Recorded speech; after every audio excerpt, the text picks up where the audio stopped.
Pessoal, tudo bem? Esse aqui então é um portfólio, é um pré-requisito obrigatório para a obtenção do título de bacharel em Química no curso de graduação promovido pelo Centro Universitário Internacional, o INTER, e a abordagem multidisciplinar desse nosso primeiro portfólio vai ser falar um pouquinho sobre o desmatamento e mais especificamente sobre o sequestro de carbono. O desmatamento, todo mundo sabe o que significa. Desmatamento significa, então, essa remoção da vegetação, das árvores, das plantas que recobrem o solo. E qual é o impacto dessa remoção, então, dessas árvores, dessa vegetação, na remoção da quantidade de gás carbônico excessiva da atmosfera?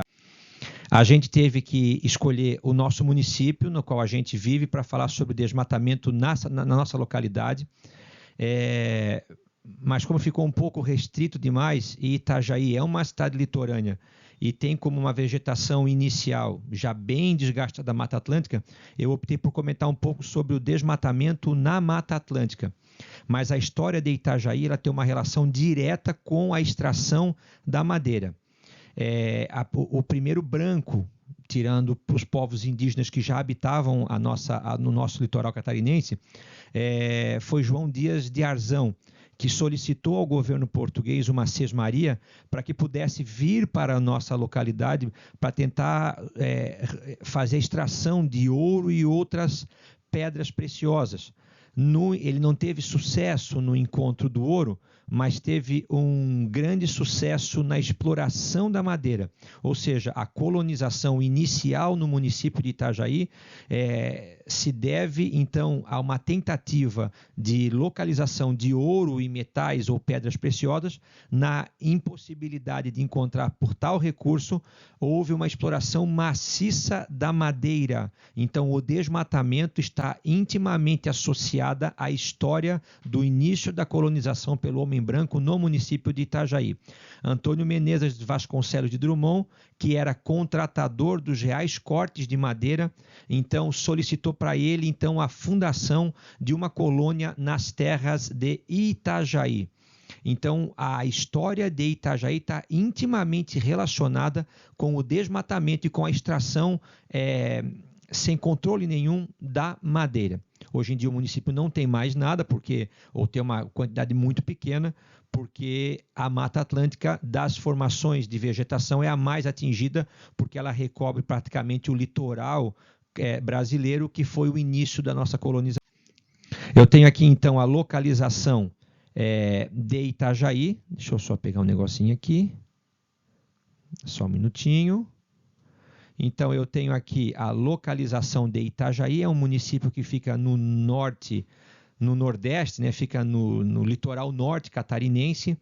É o principal município da microrregião do Vale do Itajaí. Inclusive, Itajaí vem do principal rio dessa macro-região, que é a região do Vale do Itajaí, que é essa região maior aqui, né? Ó, essa região no mapa maior é a região do Vale do Itajaí, na qual eu tenho um rio, que é o rio Itajaí-Açu, cuja sua foz localiza-se no município de Itajaí. Da microrregião, nós somos o município Polo, é um município que tem aproximadamente 219 mil habitantes, que é considerado de porte médio para o padrão dos municípios catarinenses.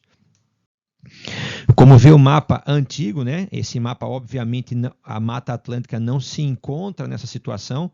Pode perceber que ela é uma vegetação, uma cobertura de vegetação que vai do Rio Grande do Sul ao Rio Grande do Norte. Ela se alonga por todo o litoral brasileiro, penetrando até para o interior catarinense, gaúcho, paranaense, do Mato Grosso do Sul, de São Paulo, mas por ter sido o local onde a colonização se iniciou, é a vegetação que mais sofreu com o desmatamento e hoje a sua redução é significativamente grande.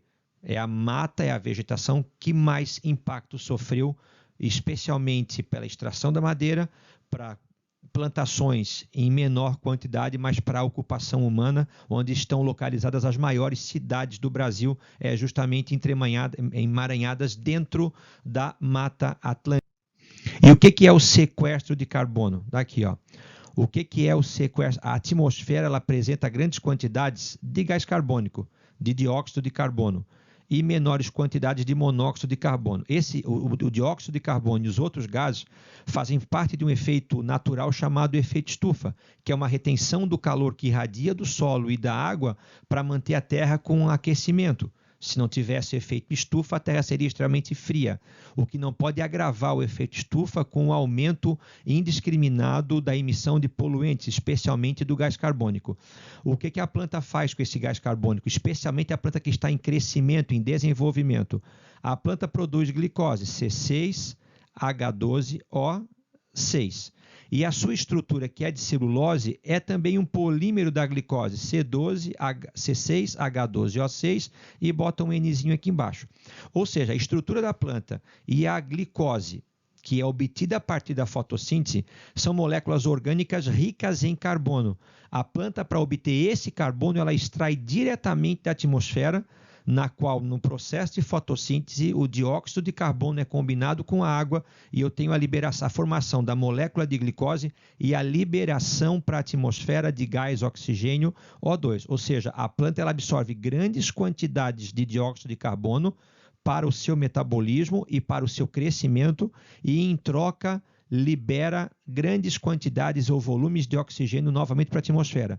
E isso é o sequestro, ela está retendo na sua estrutura o carbono, que faz parte do seu metabolismo, e devolvendo para a atmosfera o oxigênio. Então, esse é o chamado sequestro de carbono, cuja formação de vegetação é uma das principais responsáveis por esse balanço. Toda vez que você, então, remove grandes áreas de vegetação, você interfere nesse balanço de gás carbônico, consequentemente aumenta as suas concentrações na atmosfera e aumenta o chamado efeito estufa, aumentando a temperatura média da Terra e dos oceanos, e aí tem uma série de repercussões ecológicas que vêm na sequência por esse aumento gradativo na temperatura. O vídeo tinha que ser curtinho, então fica aqui o meu abraço, meu agradecimento. Espero que esse vídeo tenha alcançado o objetivo dele. Um abraço a todos, até um próximo encontro.